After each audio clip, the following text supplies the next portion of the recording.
بسم اللہ الرحمن الرحیم۔ مغرب کی نماز کے بعد یہ الفاظ 101 بار پڑھنا شروع کر دیں، تبھی پیسوں کی تنگی نہیں رہے گی۔ یہ ایک عمل میں نے آج آپ کے ساتھ شیئر کر رہا ہوں، اور آپ نے بڑا آسان سا ہے کرنے میں، کرنا صرف یہ ہے کہ آپ نے اول آخر 3 بار درود ابراہیمی، یعنی پہلے بھی 3 بار درود ابراہیمی اور آخر میں بھی 3 بار درود ابراہیمی آپ نے 101 بار پڑھنا ہے، یعنی اللہ کو پکارنا ہے، واللہ المستعان، واللہ المستعان، واللہ المستعان، یہ آپ نے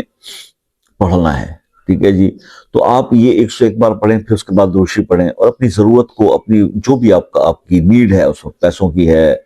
کسی بھی چیز کی ہے، جاب، اینی تھنگ، اس ذہن میں اس چیز کو رکھیں اور یہ پڑھا کریں۔ مغرب کی نماز کے فوراً بعد سلام پھیرتے ہی آپ یہ عمل کر